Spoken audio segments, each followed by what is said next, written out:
মেদিনীপুরের কেশিয়ারে বিডিও অফিসের শীর্ষ আধিকারিকের অস্বাভাবিক মৃত্যু। মঙ্গলবার কেশিয়ারিতে নিজের ভাড়া বাড়ি থেকেই রক্তাক্ত অবস্থায় উদ্ধার হয় অভিষেক গাঙ্গুলির দেহ। অভিষেক গাঙ্গুলি কেশিয়ারি ব্লক অফিসের বড়বাবু পদে কর্মরত ছিলেন। তার শরীরে একাধিক জায়গায় ক্ষত চিহ্ন পাওয়া গিয়েছে। ঘটনায় রিপাবলিক বাংলার মুখোমুখি হয়ে খুনের অভিযোগ শুভেন্দু অধিকারী।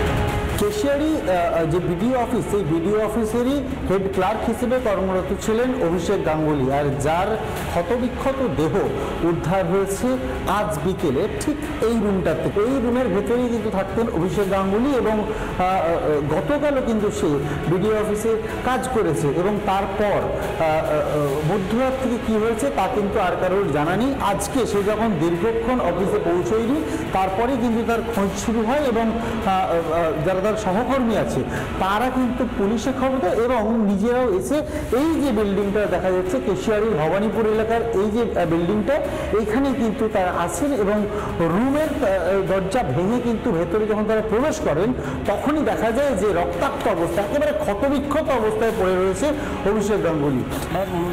পরিষ্কার একদম, ওকে মারার মতো কেউ নয়, অ্যাকচুয়ালি ওকে মারার উচিত নয়। ও যেরকম ধরনের ছেলে আজ পর্যন্ত দেখেছি, কেউ মারার এত বড় নৃশংসভাবে হত্যা করবে কেউ বুঝতে পারে।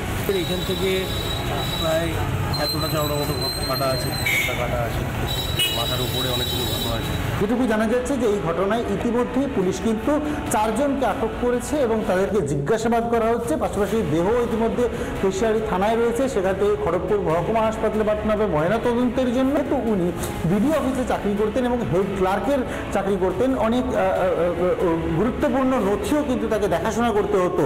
কোনোভাবে সেই রকমের কোনো বিষয় জড়িত রয়েছে কিনা এই বিষয়টাও কিন্তু খতিয়ে দেখা হচ্ছে পুলিশের তরফে। ঘটনাটা আমার অফিসে ঘটেনি, এই ব্যাপারে এর থেকে আর বড়। কিভাবে জানলেন আপনি? কিভাবে জানলেন? এলেও আমার কাছে আমার যে অফিসের স্টাফ জানালো যে এরকম একটা পজিশন রয়েছে, অফিসের স্টাফ পাঠালাম, তারপরে গিয়ে মিসিং দেয়।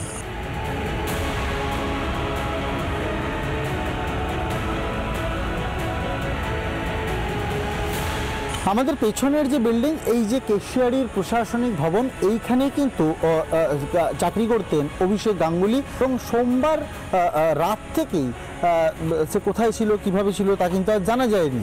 এই মুহূর্তে তৃণমূলের গোষ্ঠীদ্বন্দ্বে কেশিয়ারি ব্লক অফিসে ওখানকার বড়বাবু তিনি খুন হয়েছে বিডিও অফিসের।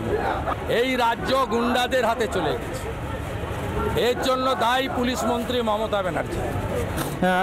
ইতিমধ্যেই জিজ্ঞাসাবাদ শুরু হয়েছে এবং রাজ্যের বিরোধী দলনেতা তিনি কিন্তু আজ রিপাবলিক বাংলার মুখোমুখি হয়ে একেবারে সরাসরি খুনের অভিযোগ খাড়া করে। সব মিলিয়ে কেশিয়ারির এই খুন পরতে পরতে কিন্তু রহস্য, আর সেই রহস্য ভেদেরই চেষ্টা করবো আমরা। কেশিয়ারি থেকে ক্যামেরা পার্সন মৃন্ময়ের সঙ্গে সুদীপ্ত, রিপাবলিক বাংলা।